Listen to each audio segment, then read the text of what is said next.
অস্ট্রেলিয়ার batting line up নিঃসন্দেহে যে ২০টা দল এবারে খেলছে, one of the best batting line up অস্ট্রেলিয়ার। এবং এখনও পর্যন্ত বাংলাদেশের যেই ৪ জন বোলার যেভাবে পারফর্ম করেছেন বা এক্সিকিউশন তাদের যাচ্ছিল, সেটিও তাদেরকে আসলে বলতে হয় আসলে এই টি-20তে এখনও পর্যন্ত ওয়ার্ল্ড কাপে যতগুলো ম্যাচ হয়েছে one of the best side bowling side বাংলাদেশের।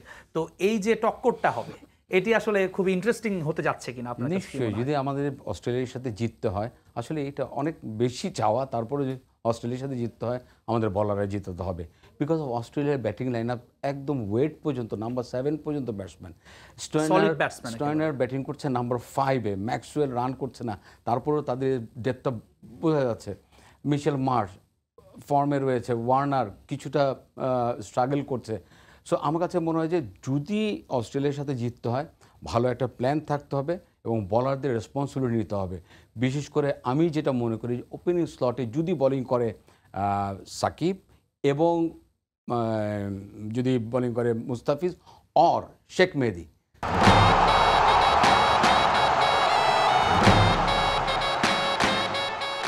ইনিশিয়ালি 2-3টা উইকেট যদি আমরা বের করে না আনতে পারি তাহলে কেন আমরা জিতবো না। বিকজ অফ আমাদের স্ট্রেংথ কিন্তু আমরা জানি 150 to 160 আমরা চেস করতে পারি, বা আমরা 150-160 যদি করে অপোনেন্ট আমরা ওটাকে ডিফেন্ড করতে পারি। সো বলারদের উপরও ডিপেন্ড করে অনেক বেশি।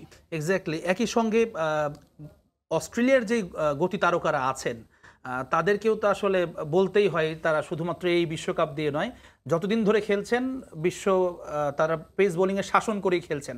তো তাদেরকে আসলে নিয়ে আলাদা করে ভাবতে তো হবেই।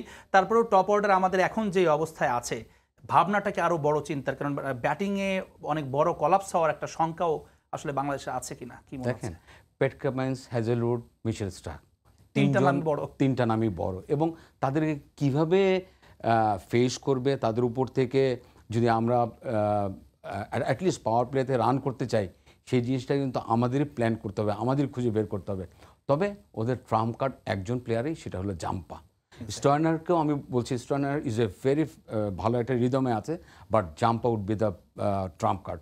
সো 3জন পেস বলারকে যদিও আমরা ফেস করে একটা ভালো জায়গায় নিয়ে যেতে পারি, বাট জাম্পাকে একটু বুঝে শুনে